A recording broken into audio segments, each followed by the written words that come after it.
Kablam. There's the MonaPiper looking into your soul.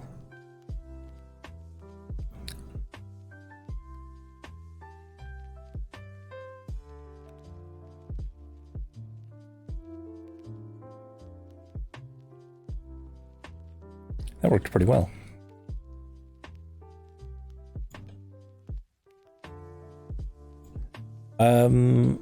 Just go ahead and let me just dial me one-on-one. Don't need to really do a group chat at the moment, I don't think. We could, but I think just doing a direct call works fine.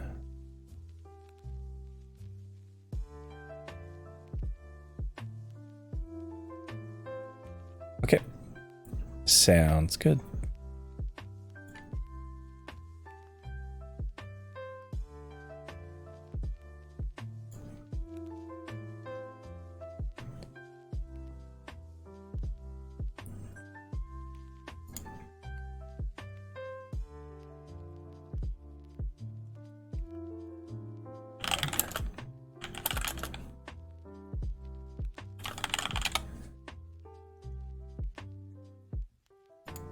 Okay, so boop.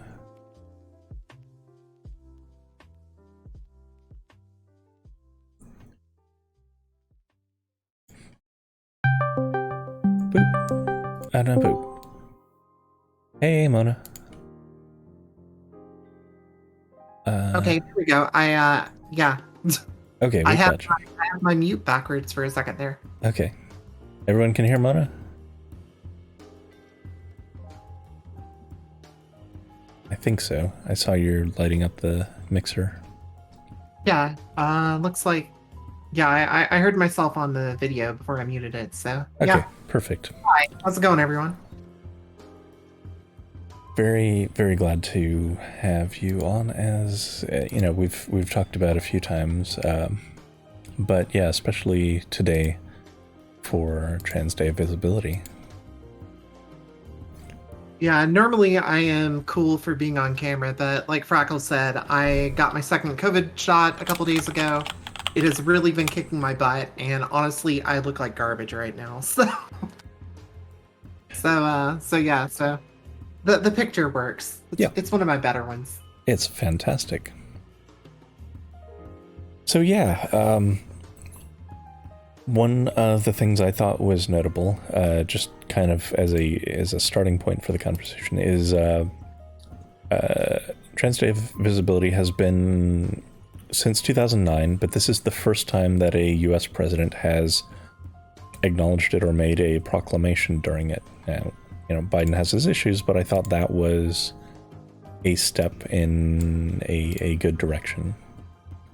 Agree. I would also agree that Biden has more than his fair share of issues. Yes. But that being said, yeah, the fact that this is the first time that a sitting U.S. president has commented on it, because Obama did comment on it, but it was after he was out of office, so Right. It doesn't count the same way. No, he doesn't have quite the same reach.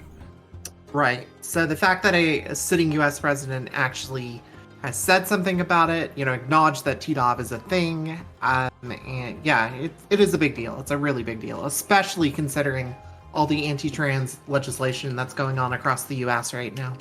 Yeah, 28 states 28. are currently, that's over half of the U.S. states are actively involved in trying to legislate to restrict trans rights. Like, there's really no way around, no other way to interpret that. Yeah, there's absolutely none, and it's definitely a backlash from Trump losing. Yes.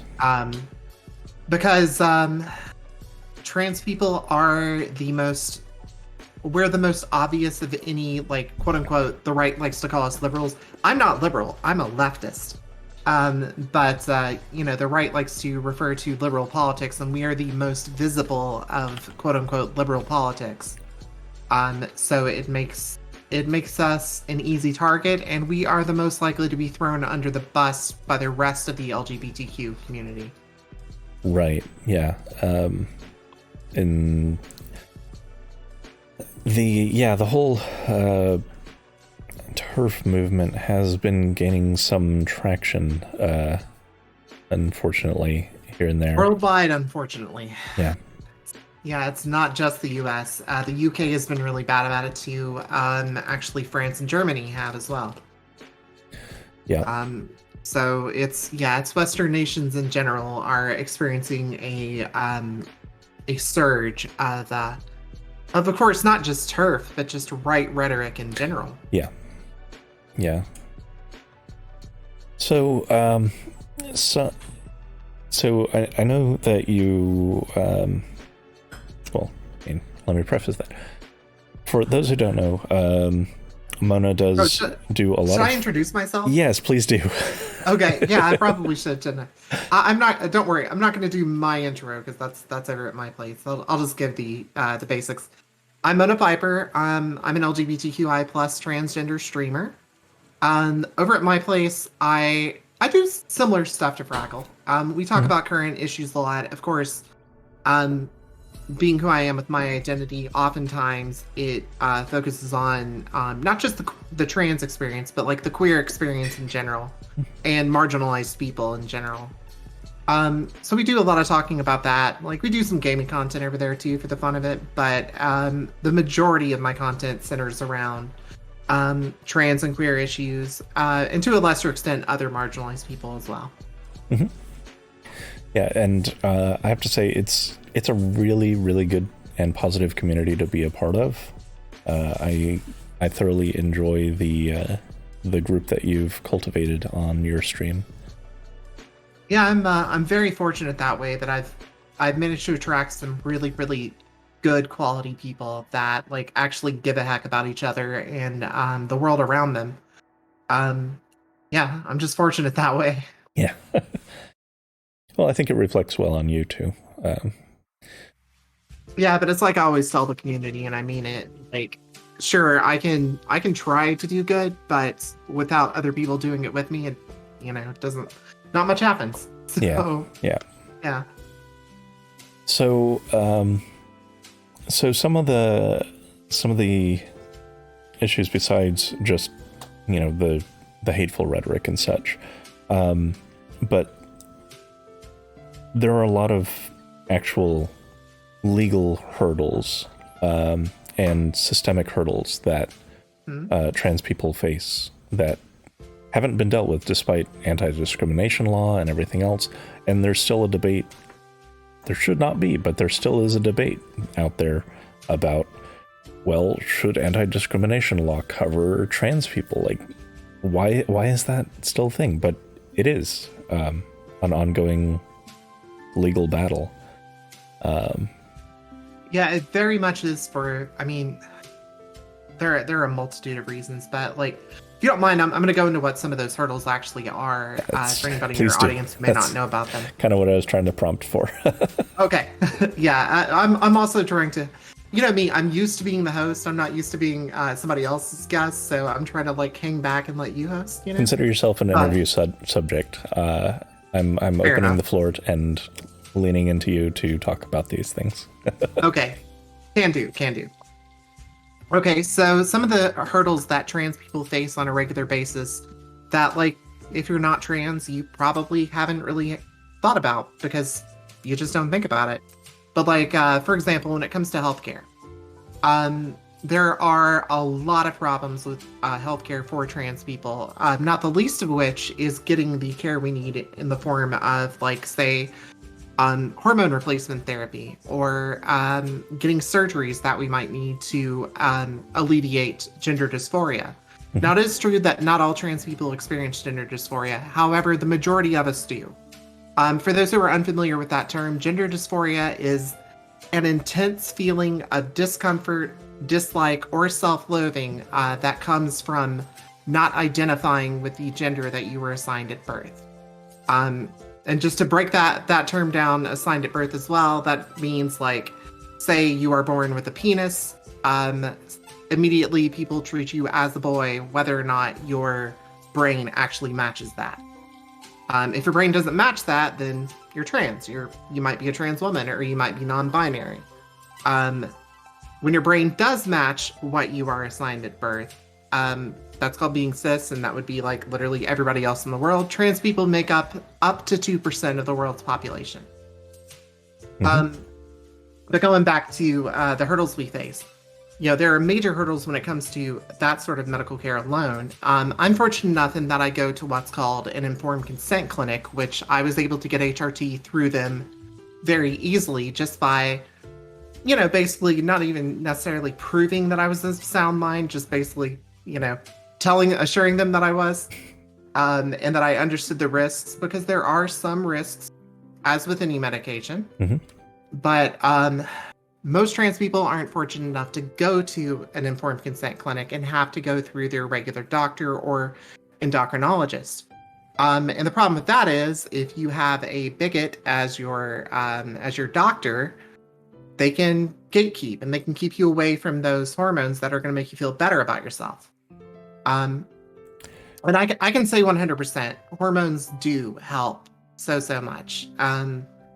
I've made a lot of progress as far as my transition goes. I think I'm kind of cute, to be honest. You are. But there was a time that I wasn't, and that I looked very different than I do now.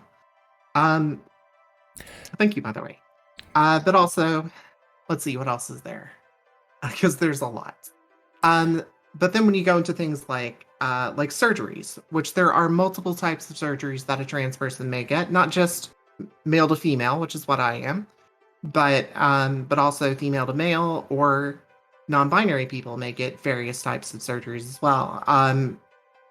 The surgeries for, that I will be going through, gender confirmation surgery, that is what people used to refer to as a sex change in the trans community. We do not like that term. So if you're interacting with a trans person, first of all, you should never be asking them about the contents of their pants anyway, but definitely never, yes, ever say, have you had a sex change? Because that's not the term we use. But also, you shouldn't be asking if they've had gender confirmation surgery either. That's beyond rude. Right. Yeah. Yeah. It would be as if asking, someone, do you still have both testicles? Yeah. Like you're asking a very private question about, it's not your business. If you don't mind me getting kind of crude for a second, here's like an example of like you'd never do. It's like you wouldn't walk up to a random woman that you were pretty sure was cis and go, "Hey, how deep is your vagina?" Right. Right. You wouldn't do that. So no. By the same token, don't walk up to a trans person ever, even if you know them well. Don't ever ask if they've had bottom surgery, which is what we call that, by the way. Now you will run into people like myself who are actually open about it, but that's because I consider myself at least somewhat of a public figure, so I'm open about the fact that I've not had it yet. I am on the books to get it at some point, but there are a lot of hurdles through before that. For example, I have to get 2 letters from 2 different mental health professionals, and then 2 more letters of recommendation from medical professionals. I've got 1. I have 1 of those so far. Never minding the fact that our mental health system in general is lacking. Very much so. That was the next thing I was going to get at with that, actually. So So nice segue. But yeah, that very much is true for everybody, but especially for trans people. One of the problems we run into when it comes to mental health care is that it's very difficult to actually find another trans person who is involved in mental health care. And while it may seem that it shouldn't matter that if your therapist, for example, is trans or cis or non-binary or whatever, it does matter, because if you end up with a therapist who has no base of understanding about your experiences, it's very difficult for them to offer you treatment and help that is actually going to help and not be condescending to you. I personally had to fire multiple therapists because I run into that problem. Right. The mental health system in pretty much all over the world, but especially in the United States, is very cis-centric. Which means there are things that like proven therapy techniques that work for cis people that do not work for trans people, because our experiences are not taken into account with them. One of the big ones is cognitive behavioral therapy. You'll hear a lot of people talk about how great cognitive behavioral therapy is, and it is if you're a cis white guy. But if you're outside of that, then not so much. Right. Yeah, it's what you're describing is a more narrow focus of there's a book called Invisible Women, I think it's called, about how in medical and various types of studies, various types of data, not even just medical, but just in general, data sampling doesn't frequently doesn't account for gender at all, and so studies will skew results towards whatever their sample set is. Well, their sample set will typically be more, white male centric, but they don't actually break it down by gender. They don't break it down by race very, very frequently. And so any impacts or any understanding of does this study actually reflect the experience of everyone is just thrown out. It doesn't, it's not accounted for. And so, that's aimed at women in general, but also even more so as you get different layers of experience added on top of that, such as being trans or, being even of a, marginalized race. Yeah. Yeah, absolutely. Yeah, actually, I don't know that I have anything to add to that because yeah, that's exactly the problem. Is yeah, pretty much all mental health research is based on cis men. Mhm. Like for the most part, they that is who the most has been performed on. The most research has been performed on. So like you'll run into that's a good reason to talk about the DSM, the Diagnostics and Statistics Manual, fifth edition, which is the current U.S. I'm sure most of you know this, but is the current U.S. Diagnosis book for why did I suddenly forget the United States for the United States psychological disorders. Not cismet, cishet, which means cisgender heterosexual. Um, is what I said. I'm assuming I said cishet at some point, but I think you did, yeah. yeah, yeah. I'm assuming I did. It's a word I use a lot, so yeah. Cishet, cisgender heterosexual. Cisgender means that you identify as the gender you were assigned at birth, and of course, I mean, we all know what heterosexual means. I am neither of those things, but anyway, going back to the DSM. So the DSM defines gender dysphoria by a bunch of different things, but the problem with only the DSM only recognizing a person as transgender if they suffer this disorder is that the entire DSM is not set up with the trans experience in mind at all. Right. So it places being transgender as traumagenic, meaning that it's born from trauma, which isn't the case. I can tell you as someone who was recognized that she was transgender from a very, very young age. Like literally, I was 2 when I first realized that I was a girl. Yeah, that seems more like it's a inverse of causality there. Yeah. So Sorry, go ahead. oh, that's okay.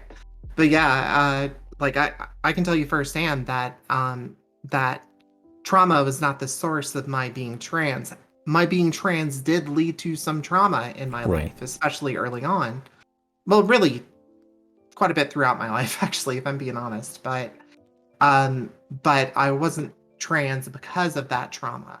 The trauma arose from the world hating me, basically, for being who I am. Right. Um, And so, that so yeah. I firmly believe that's the primary trauma, that most trans people around here, in the world in general, are subjected to, is that just being hated just for existing. It's kind of to touch on that.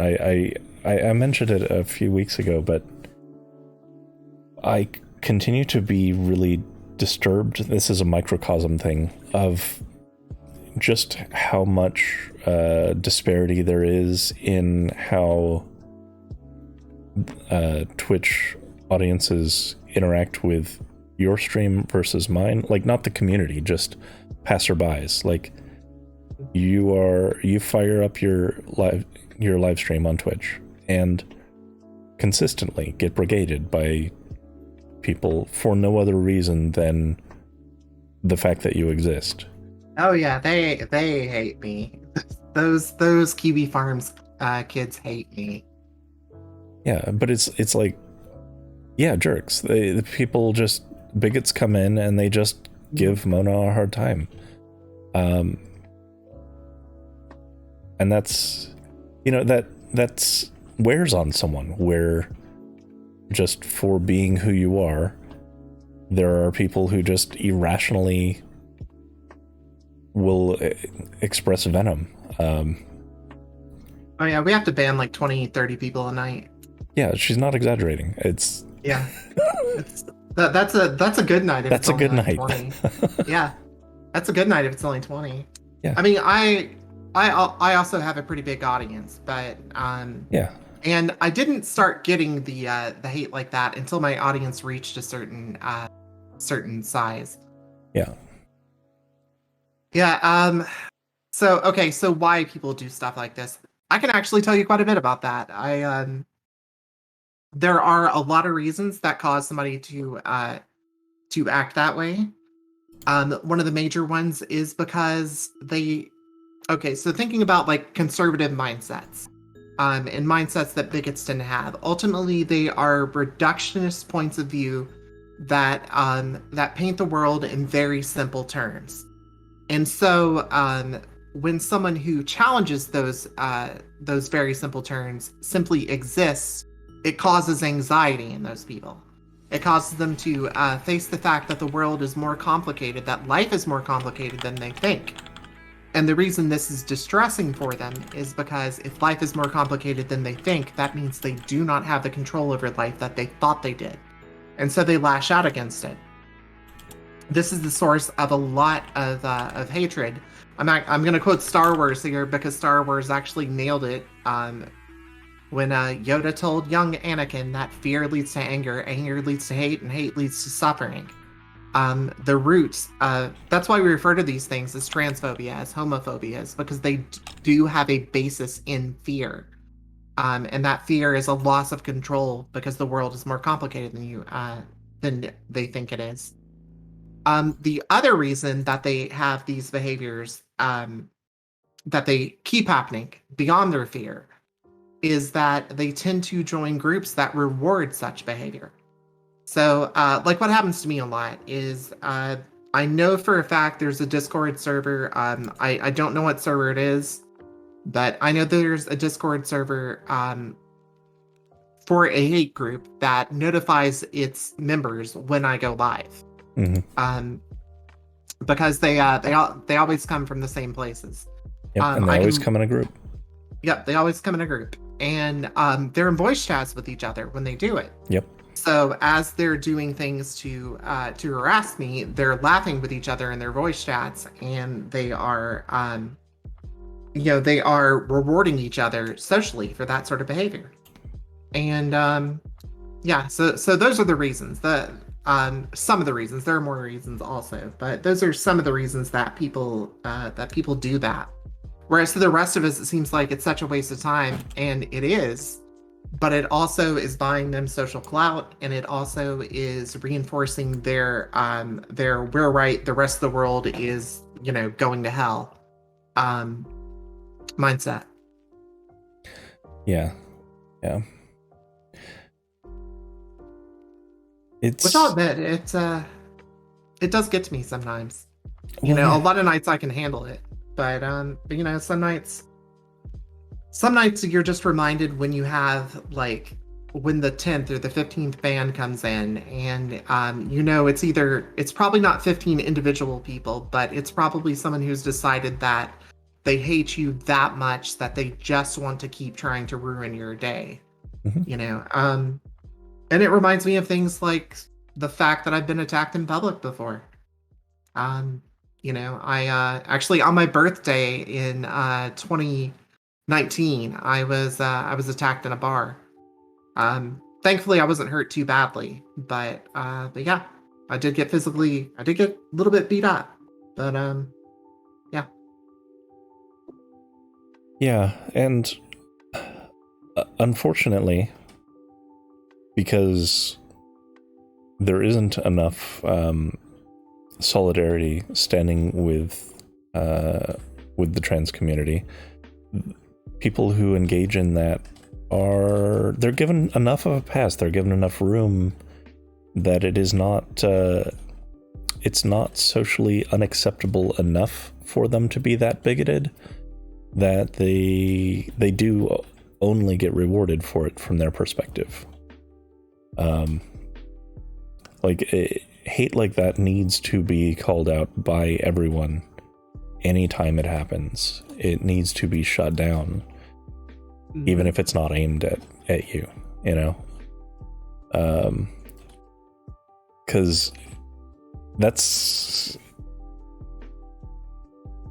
kind of how that goes away. They're not going to do it just because they decide to be nice one day. It's going to be because it's no longer fun. Because they've run out of social circles that will put up with it. Yeah, absolutely. I mean, yeah, because they don't just give it up just because they want to. They yeah, they only do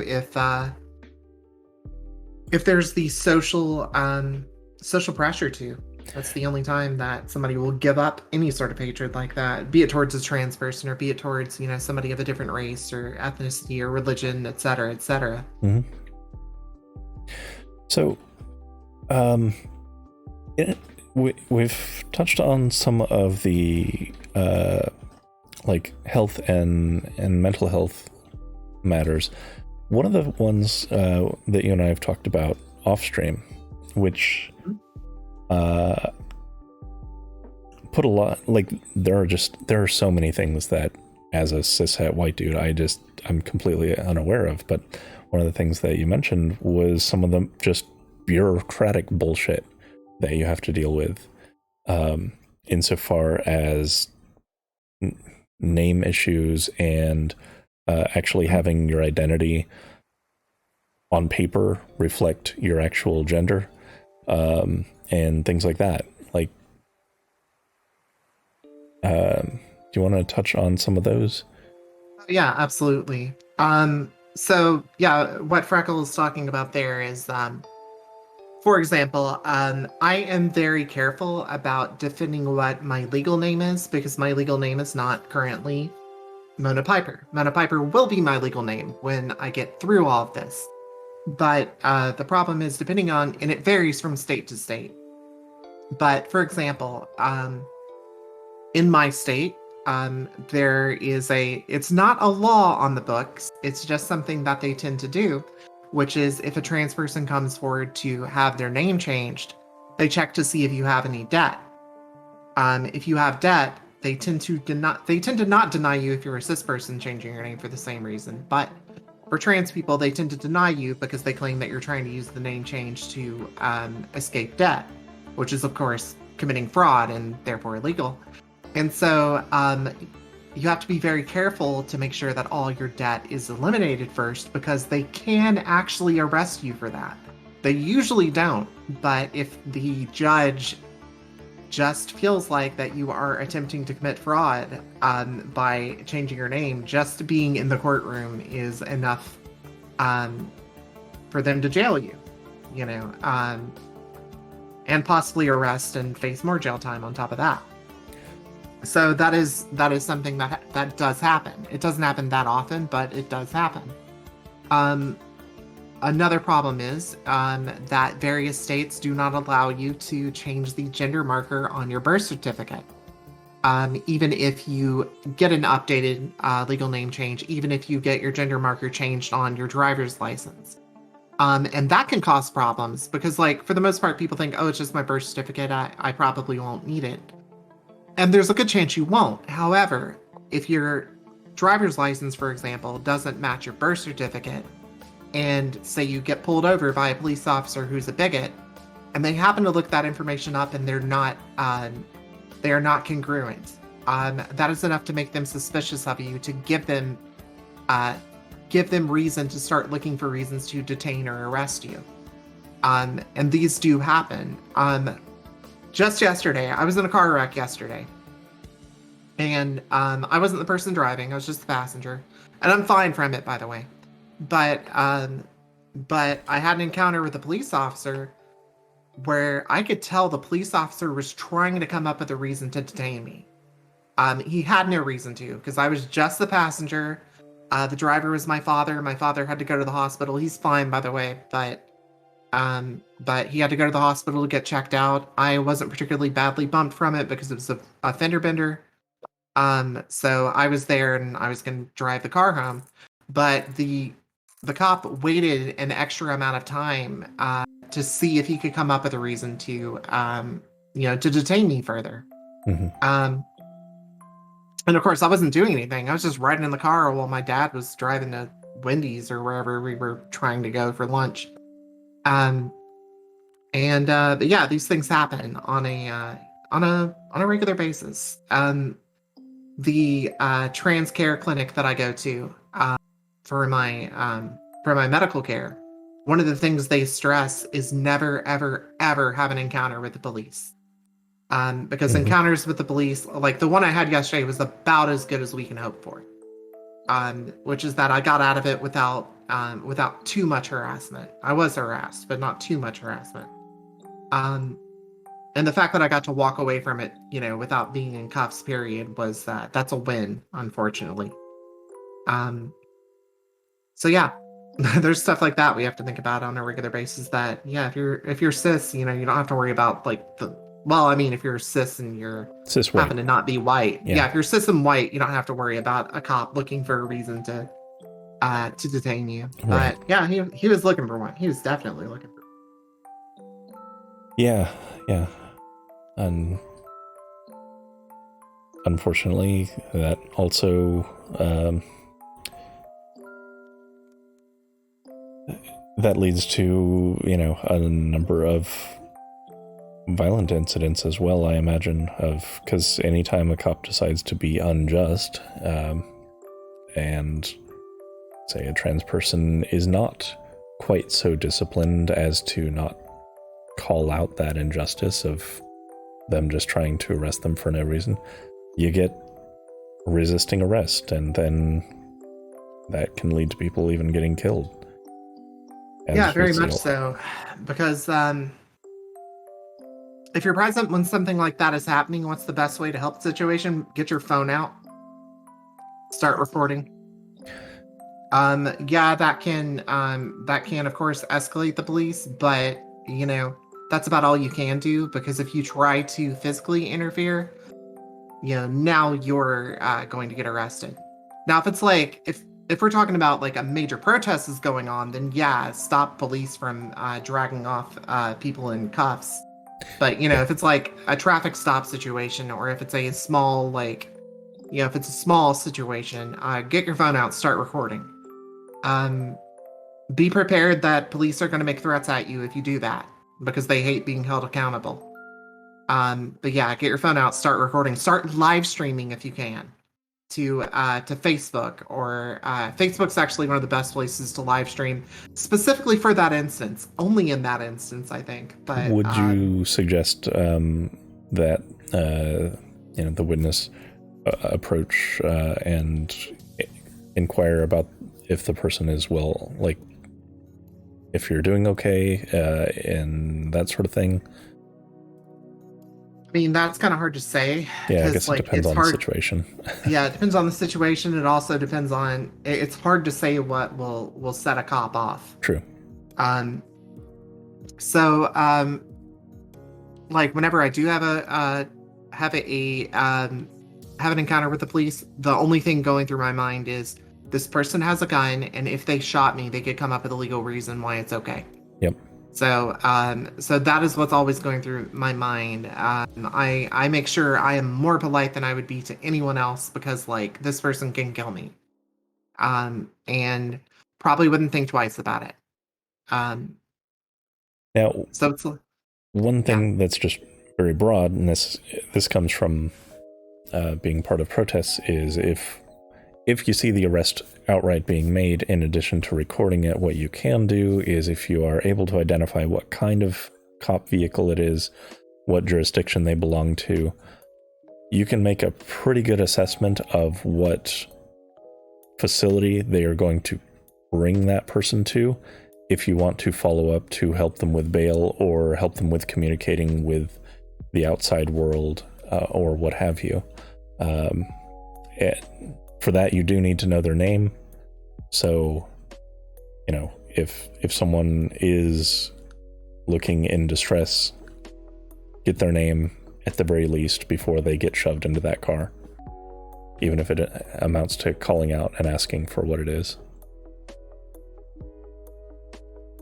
yeah, absolutely. I guess another thing along these lines too, and this does go back touching on legislation, but a lot of this is legislation that's already on the books in various states. Let's talk about bathroom laws. So, for anybody that doesn't know what a bathroom law or a bathroom bill is, it's where a state, usually it is southern states or Midwestern states that do this, but it's where they put forth legislation that says that the only bathroom that you can use is the one that matches your chromosomes, is how they tend to phrase it. Which runs into many problems anyway, because there are quite a few people who do not have, XX or XY chromosomes. Those are people with intersex conditions. I'm actually one of them. I have two X chromosomes and a Y chromosome. So anytime somebody tells me I'm not biologically a woman, I'm like, I'm just as much biologically a woman as I am a man. You know.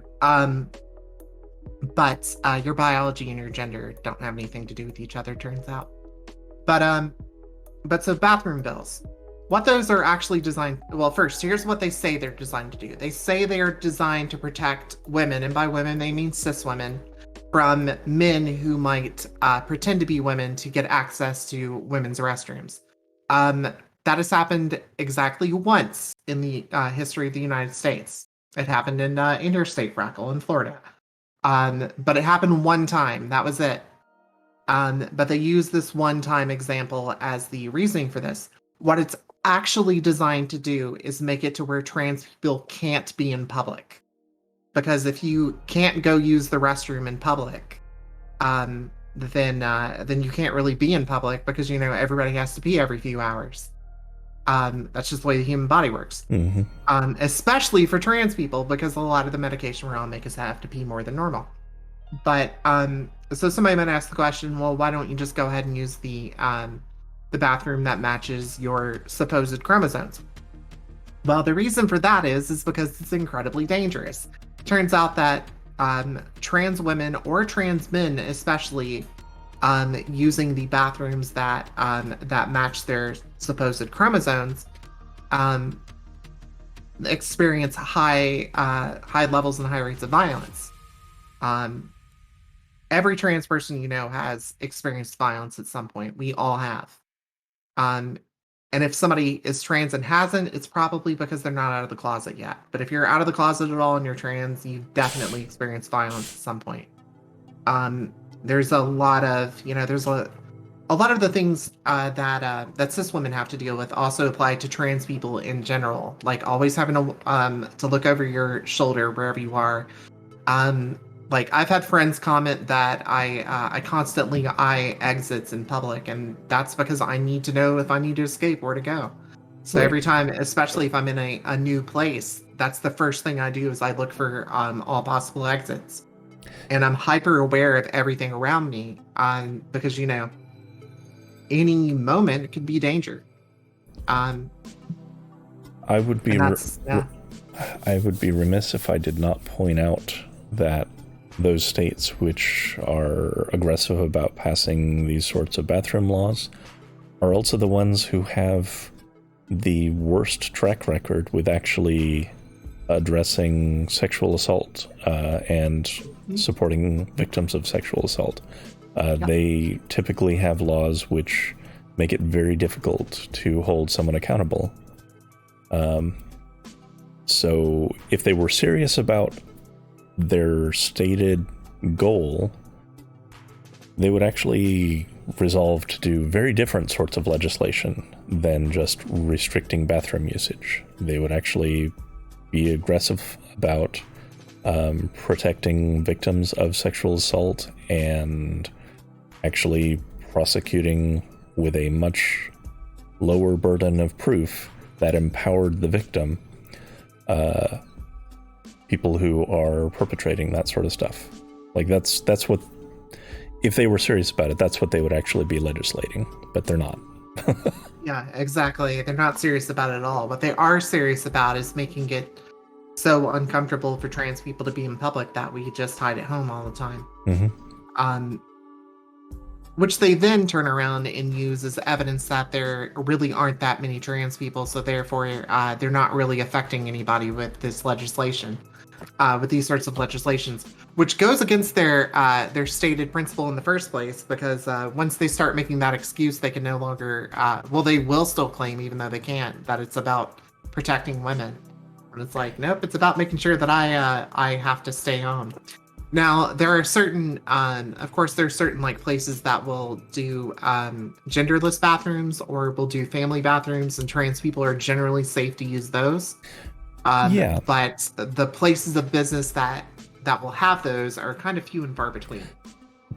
I can name some companies off the top of my head that do have them, and though they may be problematic in other areas, I have to support them because, like, literally, they're some of the only places I can safely go pee in public. Target would be one. Oddly enough, certain Chick-fil-A's do. Like, Chick-fil-A gets weird because obviously Chick-fil-A as a corporation is terrible. Yeah, but Chick-fil-A at the corporate level. But on the franchise level, they're actually rated very highly for being safe for queer youth to work at. Yeah, so it gets really weird with Chick-fil-A. Like, you'll hear a lot of people take a hardline stance on Chick-fil-A, and I completely understand that. But, like, check out your local Chick-fil-A's franchise and see how they are about things, because it's weird that on a franchise level, certain Chick-fil-A's rate super, super highly for being safe for trans and queer youth to work at. It's almost like the corporate level doesn't actually represent its workers. Right, exactly. And then let's see what else. Who else? I do want Books to. A Million. Oh, go ahead. Books A Million. Books A Million. Yeah, they're another. Interesting. Yeah, they recently converted all of their bathrooms to genderless, because their bathrooms are single stalls that, it doesn't matter. Nobody can see who's going in there. Right. Now, one thing that I have always found weird about it is that whole obsession about the gendered bathrooms is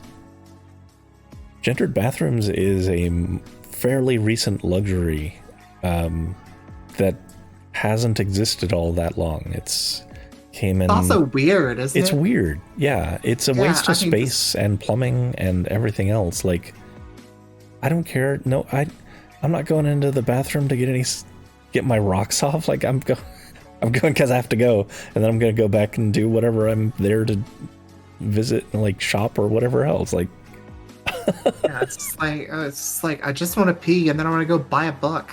That's what I want to do. Yeah, that's how pretty much everyone is. So yeah, it is very strange. It's a very bizarre phenomenon, but it's from like it's from the 1900s when that took off. So it really is a fairly recent thing. It's not the way bathroom usage has always been. That just it just isn't, and it would be nice to get back to just having one place to go. If not for like the reason that there are so many places where like men's bathrooms are on the far side and women's are on the other far side, and it's like, I get it, you didn't want to spend that much space, but it would be so much more convenient if both of those were just unisex bathrooms, you know? Mm-hmm. But that's just from a purely pragmatic building a place sort of perspective. Well, it's like if places wanted to do it, and they were worried about quote unquote safety, there are so many like space efficient ways to create bathrooms that, that would be quote unquote completely safe. Yeah, of course. But yeah, it turns out though that that's not really what they're interested in doing. It's never been the goal.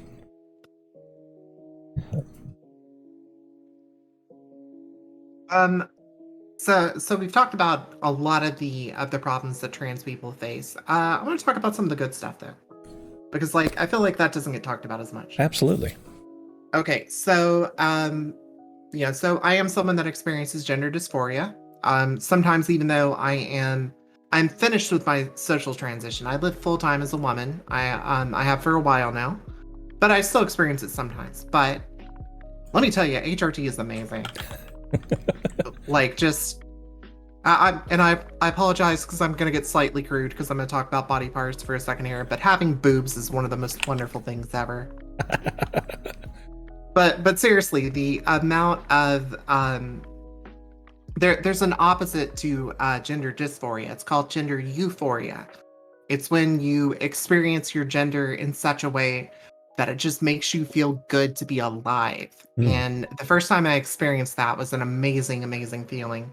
I just happened to, I happen to have a good makeup day. I looked in the mirror and I was just like, I actually look like me. And I spent most of my life not looking like me. And it just felt really good. And I broke down in tears. But, of course, they weren't tears of sadness. Yeah. So yeah, gender euphoria, that is something that like I feel sorry for cis people about because like y'all don't tend to experience that the way we do. It is, I would say there are aspects of it which are relatable, which we don't appreciate, which is to say there are, so I'm going to be a little bit reductive and I'm going to hang myself a little bit here, but so give me some slack. But just to try and make it relatable to cis folks, there's a lot of times when people are dissatisfied with some aspect of our body, and this really gets to some people more than others, where it becomes an obsession. You nettle yourself about it over and over and over again. And when you are able to work through that, whether it be size or the way your hair is going, or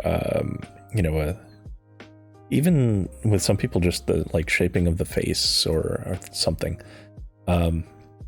and you're able to resolve that, and like you just said, get yourself to look in your perspective like how you see yourself, how you perceive yourself.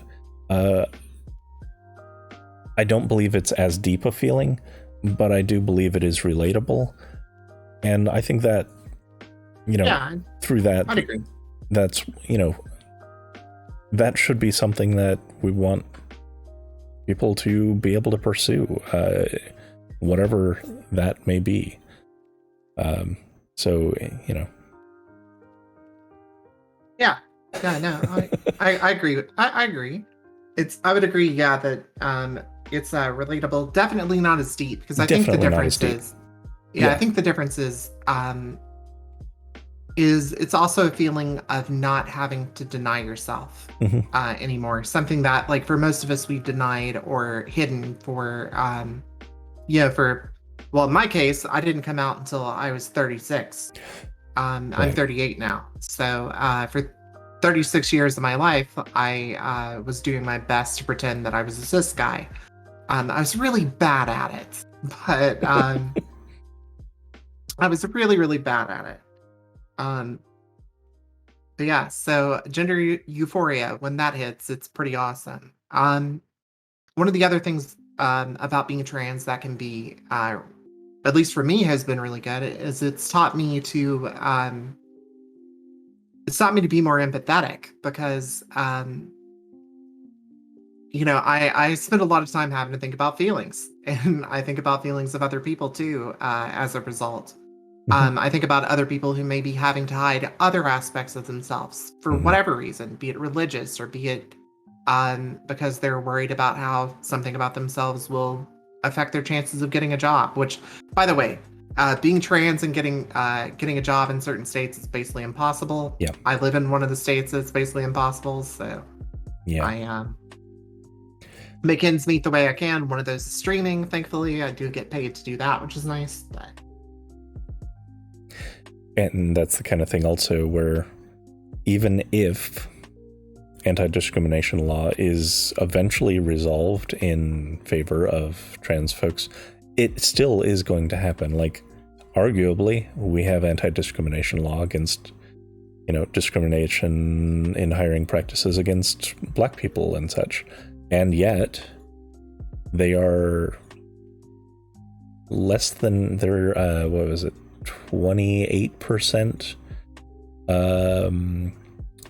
They receive 28% the callbacks that white people do, even when their applications are identical.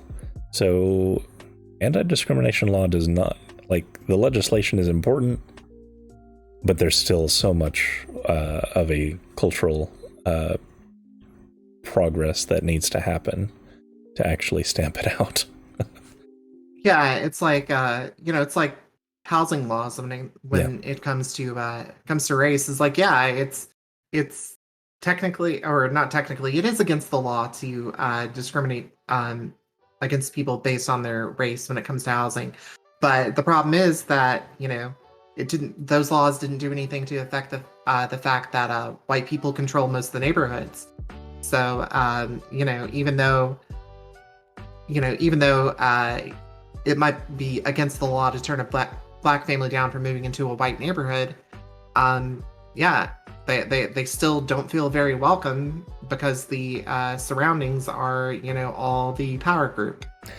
And a lot of times they find very Loopholes. obscure technical reasons to enforce various forms of segregation stuff. Yeah, it's yeah, like one of them. Sorry, go ahead. I was just gonna say, like, one for example is like, oh yes, you might be able to afford this house. Well, the homeowners association says that doesn't matter. You do have to be making a certain income that you don't make, and and somebody's not allowed in the neighborhood. Yep. Just for example. Yeah. So yeah, the legislative victories are important. I don't want to take away from that, but it's not. I guess the point is, even once those laws are put in place, which again, they're not yet, trans people are still just fighting for even baseline rights. We still have to do a lot of work to actually resolve discrimination and to call it out and to put pressure on companies that do those sorts of discriminatory practices and stuff. Legislation doesn't change society. Society creates society tends to shape the direction of legislation, is I guess where I'm going with that. Yeah, I find that pretty agreeable. Does anybody in your audience chat? Do anybody have any questions they'd like to ask me about trans stuff? Don't worry if you ask something that you're afraid might be a little bit ignorant. That's okay. That's part of what I do I answer questions like that on a regular basis. I tend to be a safe person to ask questions to that you might be like, I'm unsure of how to phrase this without being offensive. So yeah. Just throwing that out there that it's okay if you're not sure. Yeah, as long as things are in good faith, it's but that tends to be how this audience is. Yeah, that's why I'm comfortable, saying I'm cool if your audience has any, because yeah, I don't always speak up a lot when I'm here, when I'm lurking, but that's because I tend not to speak up in chats a lot, period, unless I'm like the person behind the microphone. Yeah. I think a lot of folks here do a lot of listening and lurking.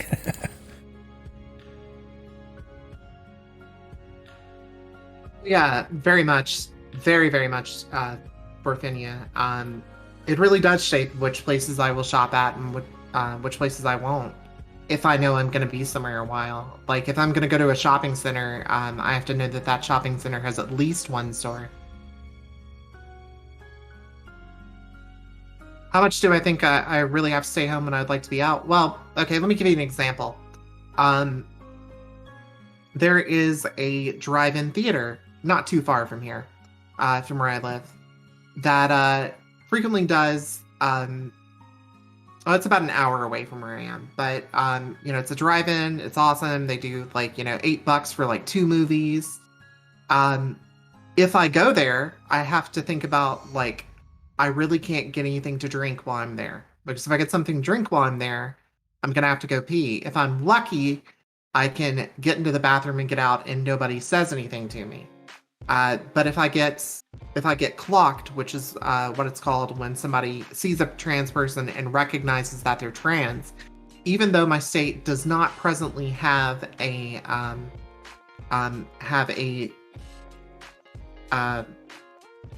it does have a bathroom law, but it supposedly doesn't target trans people. It specifically in the legislation says that it doesn't target trans people, but we all know that means it does target trans people. But if I'm lucky, I can get into the bathroom there and get out. But most of the time that I happen to go out there, I just don't drink anything the entire time I'm there, because going to the bathroom is a risk. So yeah, it definitely does affect things like that.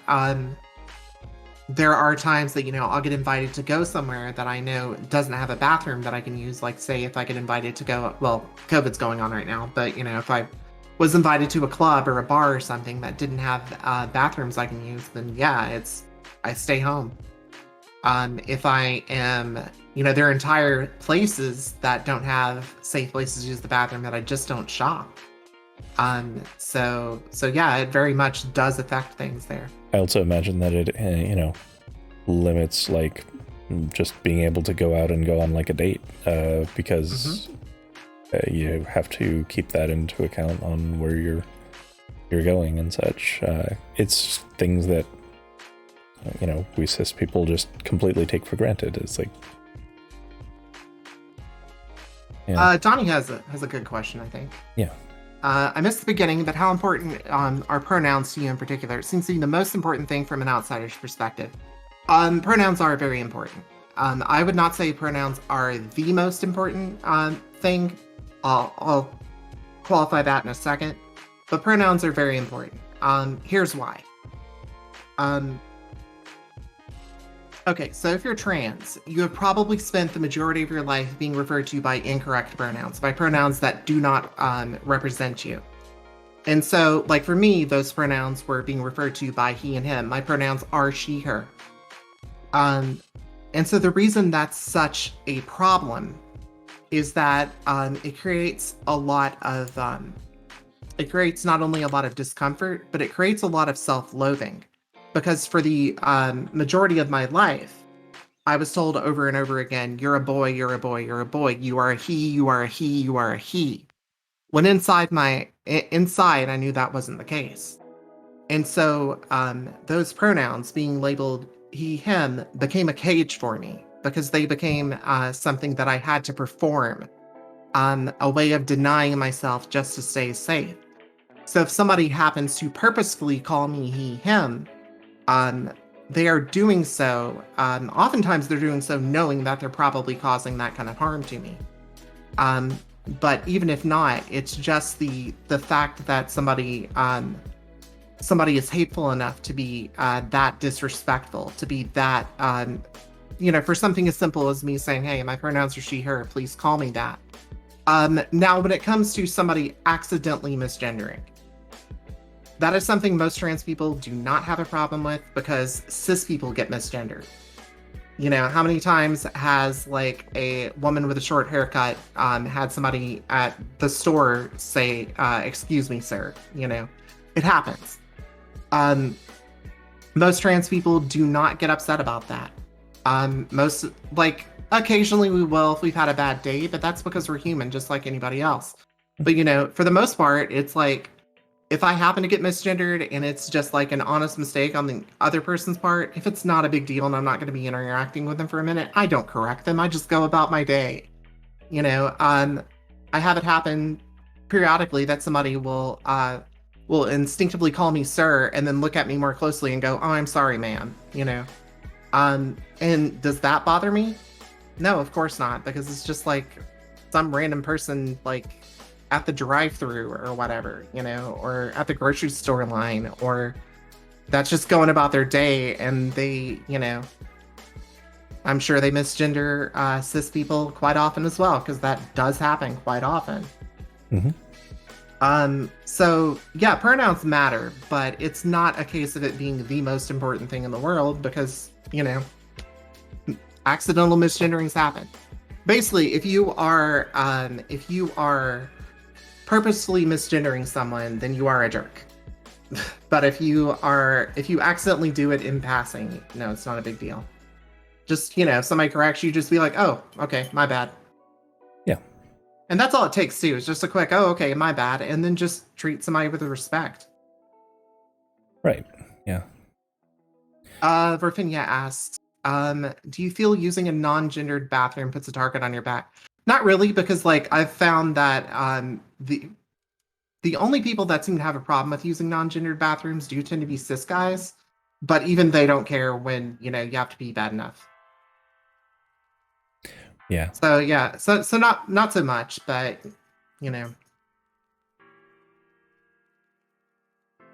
most of the places that have have those sorts of bathrooms, it turns out that people don't care so much as long as they don't feel like you're invading their space. Which makes sense. Yeah. Comfy says, been listening a while on other stuff. Want to say it's very informative hearing my experience as a trans person, specifically a trans woman in the States. Thanks, Pete. Sorry, I don't mean to like just read off your chat there, Fraggle. That's fine. I'll go for it. And they're speaking mostly to you, so. All right, Evo says, enlightening to hear and learn a few things myself. I checked out a while ago and take for granted the few benefits I did have transitioning back in the day. To see the more modern trans struggles and what people need to go through, it gives me a new perspective of the more modern struggles. Yeah, no problem, Evo. That's what I'm here for. Literally what I do on Twitch. So. And you do a really good job of it, especially on educating, and also I have to say your discussion, even just on relationships and relationship advice, are always very, very, very respectful, very educational, very insightful. You do a really good job with your That's stream. because I've made a lot of mistakes in relationships. So. That's where that wisdom comes from, is all the times I've effed up. Yeah. Hey, Gray. Welcome. Hey, Gray. Peter says, Peter's comfy toad, by the way. Yeah. As a transgender man, at least from personal experience, often when I experience an aggression, it comes from the place of trans misogyny. And I feel like a lot of people don't realize how closely trans misogyny and transphobia against women seem to go hand in hand. Yeah, I'd agree with you on that, Pete. Mm-hmm. And before COVID, Donnie went to BronyCon, Baltimore, and they had made all the bathrooms gender neutral for the show. It was weird at first to try and use a urinal while women were checking their hair or whatever. Nobody cared. That was a cool experience. Yeah, I mean, people go to the bathroom, they just want to get their stuff done and get out of it. Nobody wants to just spend time in the bathroom checking out other people in the bathroom. It's not a thing.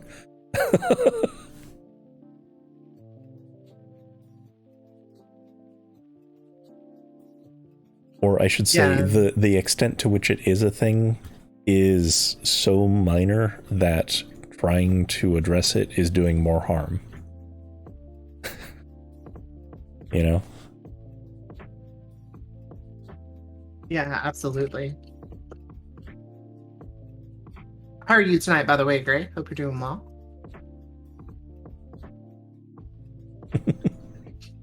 Quite okay that you type slowly there, Pete. Okay, so since Mona can't do this, I think she would do something like this. I can't do it. I can't do it, but I try. You're working on it. Use here. I'll try to see if I can walk you through it. The top point of the try heart should be like 3 fingers, and you're making the heart with just one of your fingers, with your index fingers. What's the finger that goes in?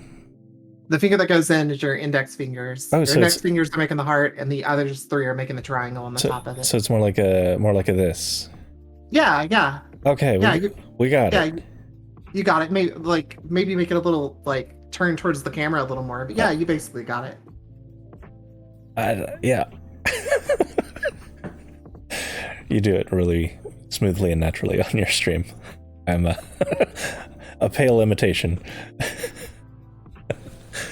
I actually went to somebody else's stream the other day and saw them do that. I'm like, yay, it's spreading. Yeah, I love the Triforce heart. And yeah. Yeah, that right there was what Frackle was trying to do. I had I sometimes call it the try heart, sometimes I call them the rights hearts, but that's my channel symbol. Mm-hmm. Which those hearts in that pattern are, the top one is the trans pride flag. The bottom left is the Philadelphia Pride flag, which is of course the LGBTQI plus flag that also includes 2 extra stripes for people of color and indigenous people. And the bottom right is the lesbian pride flag because I'm gay. Mm-hmm.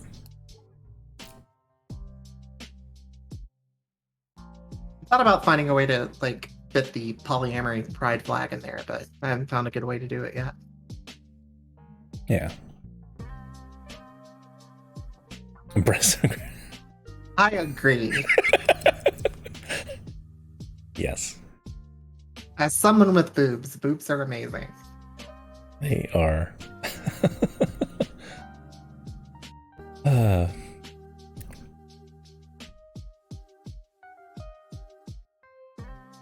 Okay. That's good job there.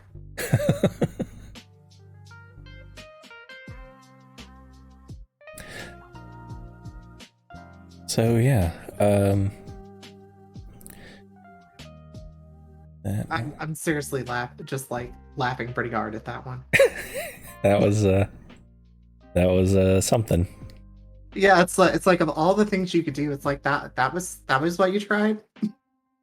That's what you went with. Okay, okay, all right. Sure. I don't think it was the correct number now. Yeah, I'm pretty sure they just said 49. Yeah. It's possible because the vice presidents, maybe they've been exchanged, but I don't know, and I'm disinclined to look it up. I'm curious now. Yeah, if you're curious, let me look it up.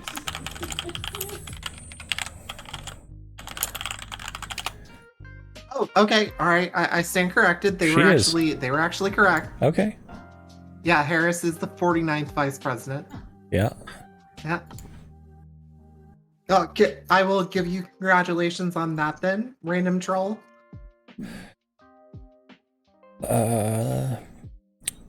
Being a trans woman and gay, is that really more frowned upon?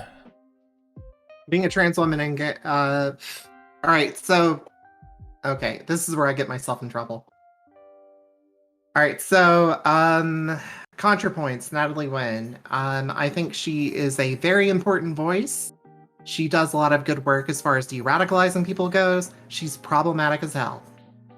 because Natalie tends to, when it comes to the rest of the trans community, she tends to fall on the sides of what's called transmedicalism, which is the idea that in order to be valid as a trans person, you must medically transition. I'm here to tell you that that is not true at all. And so when it comes to her her opinions on being like a lesbian and being a trans woman, yeah, in certain circles that is frowned upon. Those circles are not good circles to be in. Just to be blunt. Yeah, my identity is I'm a trans woman. I am attracted to women and to feminine non-binary people. That's just the way it is. Like as far as anybody like frowning upon that, or anyone anyone trying to gatekeep someone else's identity, that's a bad look. That's a bad way to be. I would say, just of the observation in general, that every marginalized identity that someone is a part of in their life experience adds another layer of bigotry that they can experience. Mm-hmm. So, that doesn't mean that it's, at all bad to be those things, but they can experience multiple layers of hate by being part of, intersected across multiple marginalized communities. Yeah. So from that perspective, yeah, sure, that it can be, but also I don't know if that's how she meant it, but well, yeah, that's the thing, is I've watched a lot of her stuff, and she tends to make statements that, like for example, I'll give you an example of one. She made a statement on one video, which she has walked back. I will give her credit; she has walked this one back after, she received a lot of backlash about it. But she basically made a statement that if you are a trans woman and nobody is taking you seriously as a woman, can you really say that you're a woman? And so the problem with a statement like that is basing something that is very internal identity on someone else's perceptions. She was basically saying it that she was basically saying that you are invalid as a trans woman if you do not pass. And passing, for those who don't know, is when a trans person is, like, say, out in public and nobody realizes that they're trans. Most of the time that I'm out in public, most of the time I pass. The only time I don't is if I don't, doll myself up first. That's why I'm wearing makeup all the time. But yeah, she basically was saying that if a trans woman doesn't pass, a trans woman's not really a trans woman, which is not true at all. There are cis women who do not pass as cis. Which is, again, goes to the when misgenderings happen. That it's not always on purpose. But yeah. So yeah, long story short, Natalie Wynn, take things she says with a grain of salt. Yeah. So I have to say this. So, because there's some folks who are watching who need to hear it. As I just spent, even before Mona came on, we did an hour. We added an hour to our ongoing segment on police abolition and how it's tied into white supremacy, patriarchy, etc. I recognize that y'all are part of that crowd and think that that's cool. It isn't. I don't know exactly what it is about a trans person that sets you off more than, my ongoing discussions and defense of indigenous people, I assume, and black people. I assume that it's just the fact that there's a trans woman on the screen that's setting you off, because y'all certainly have never come around when it's me on the screen. But yeah, you're supporting a dead ideal. It's going nowhere, and it is just you're ruining your life more than anyone else's, really. and ultimately you're supporting, genocide. Thanks for the follow, but you're still banned. Mind if I take this? Go ahead. Take this for a second. Sure. So yeah. So I'm going to address you directly. I'm not going to say your name because I'm not going to give you that satisfaction, but you know who I'm talking to right now. You know that I'm talking to you, and I would like you to be aware of something.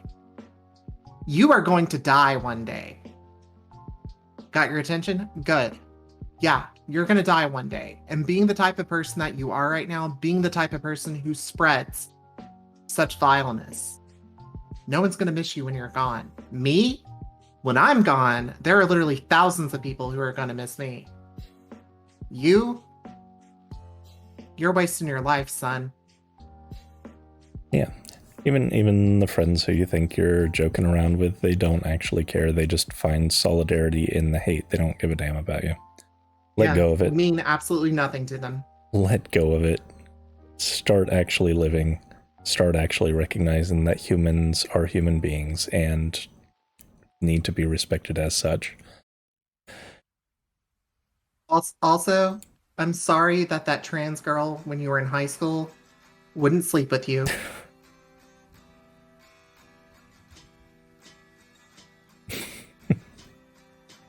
But yeah, this is kind of a perfect example of what we were talking about a bit ago, of trans people face very overt and very, loud hatred. This is not something that Twitch is going to do anything about, really.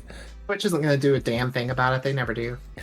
But, like, we talk every week about issues of marginalized groups. The fact that it's a white guy on the screen is the reason that trolls don't come here. That's it. That's the only difference right now. I don't have anything in the stream title or anything else that would even give away. I don't even have the LGBT. I don't have the tag in the stream. LGBTQIA plus. Thank you. I don't.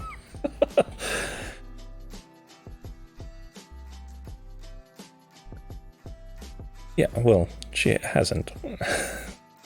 But yeah, I was about to do a gentle correction.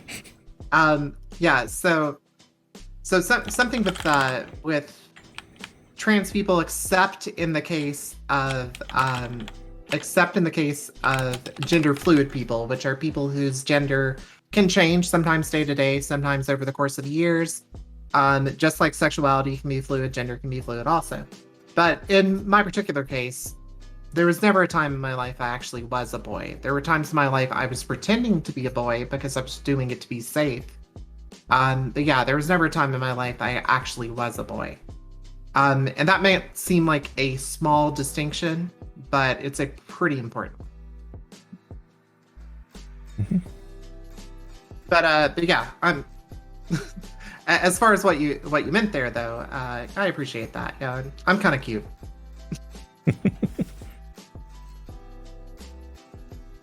Yeah, the troll. Yeah, it's the. Oh no, it's okay for opinion. Like I said, it's fine. I'm not upset or offended. I'm not upset or offended at the troll either. Yeah, it's. But I'm glad that they decided to kind of prove the point. I was wondering how long it was going to take them before they realized I was over here. That this does confirm something, though. I will admit that I used you a bit of as a guinea pig here. No, I figured. Yeah, you were seeing if you have a mole in your server. You do. Yeah, I do. Yeah. Yeah, I put because I'm sure you saw it. I did. So yeah, I was seeing that. If there's a mole in the server, there definitely is. Mm-hmm. Mm-hmm. Don't know how I'm gonna weed them out, but there definitely is. Probably can't, unfortunately. Yeah, most likely not, but it does confirm that though. Mm-hmm. Can't say I'm surprised, but Yeah.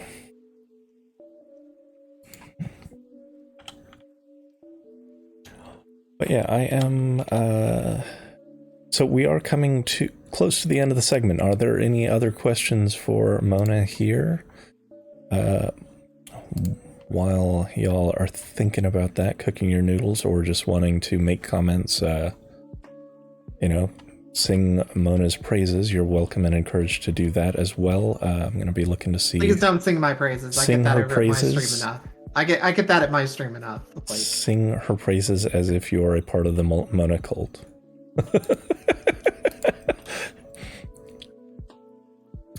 I like that is what I hope. Yeah. Donnie, is that being exposed to a good community does do them good. I've only had times that I've actually managed to reach somebody happen like twice. Although, were you there the one time that happened, Fraggle? So what happened one time was I had it was a particularly bad night. There were just so many trolls, and I won't say I lost my cool at them, but like I went into like very, very stern lecturing mode. And suddenly one of the trolls, or one of the people that had showed up to harass me, spoke up, and he went, I was gonna join in with them, but now I feel bad. And I was like, well, you should feel bad. And he was like, he literally went, I'm sorry, I'll be better. And then he subscribed to me. Mm-hmm. I think I was there for that. Yeah, and he still subscribes, by the way. He's still on my subscriber list. So yeah, he said that was like 8 or 9 months ago, and he's still paying me monthly for my content. That is pretty cool. And yeah, a lot of bigotry can be dispelled through positive exposure, but oh god, it's so much work in it, and folks can't be asked to do it. Like, the ones who would need to be doing the exposure cannot be asked to put themselves in that position. But god, I wish there was a good way to dispel it. Yeah, I agree with that, Shalene. Most do.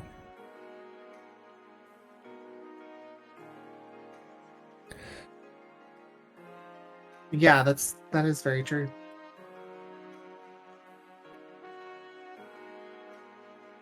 And unfortunately, it becomes a self-fulfilling thing. Like, being so toxic drives them to remain alone.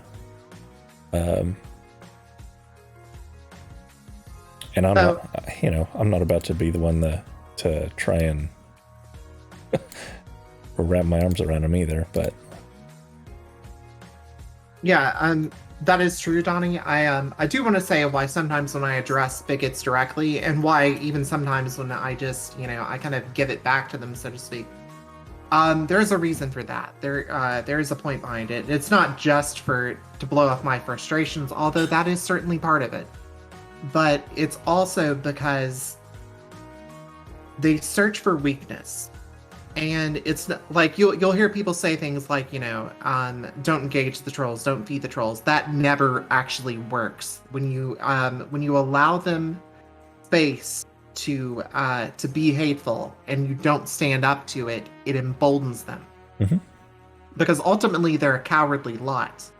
Because that's why they do things this way. And so sometimes I get forceful with them because it's a reminder that they're not going to win. That that's when I give reminders about things like, hey, you are going to die one day and nobody is going to miss you because this is the kind of person you are. It has another effect as well, which is it's very affirming to the audience to the rest of the community that's there, that kind of stuff won't be tolerated. Even if you just silently ban the folks, like, it sends a very specific message when you also call it out directly. Yeah, and it's also a message to anyone else who is not part of the community, but anyone that is thinking about doing the same sorts of things, that, hey, you're not going to be tolerated here doing that either. Yeah. But yeah, as far as the community goes, all right, so I am a leader in the trans community, at least on Twitch, and to a lesser extent on Twitter as well. You can follow me there at MonaPiper. quick plug. But as such, one of the things that I have to do is have that. Well, it's important to also be vulnerable. I also have to project that strength for the community. Yeah. That's one of my responsibilities. And so, I have to go into to that sort of mode sometimes, and not just defend myself, because I'm not just defending myself. I'm defending my space, which has my people in it. And I'm very, very, very serious about protecting my people. Yeah. As you should be. Okay, so is there anything else we want to cover or touch on before we wrap up stream for the day? Oh. Actually, there is one thing that I wanted to mention. Right.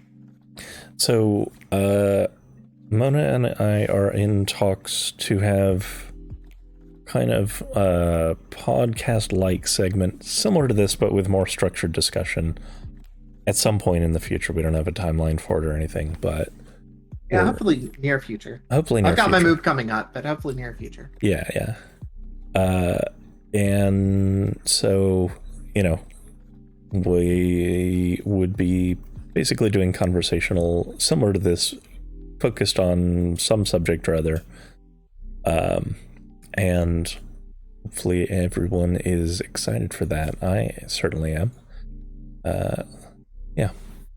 Yeah.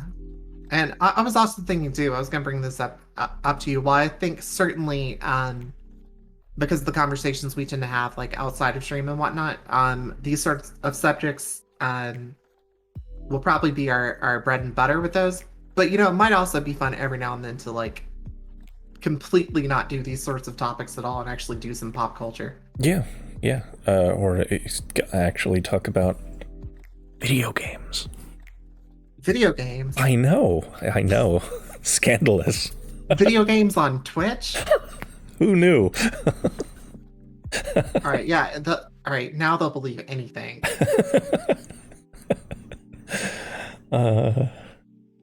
Because we're both pretty opinionated on those. Ocarina of Time, worst game ever. Yes. There's the hot take. I mean, although anybody that watches me knows I hate Ocarina of Time. As much as I love Zelda. And yeah, I agree with Shalyn. This has been lovely. I wanted to ask if you wanted to hop on, and I was glad you were around to do so, because, it's Trans Day of Visibility. It's your day. I'm grateful you were willing to, and to share your experiences, your thoughts, and yeah, this was much easier than going on my stream tonight, because okay, so for any of you that are from my audience over here, I love all of you.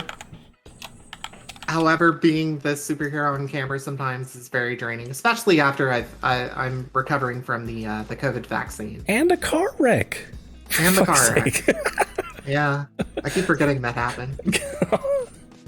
Except the fact that my car's in the well, actually, it's not even in the shop yet. They can't see it until next Friday. You're having a rough week. Yes. I'm having a rough last 12 months. Aren't we all though? Aren't we all?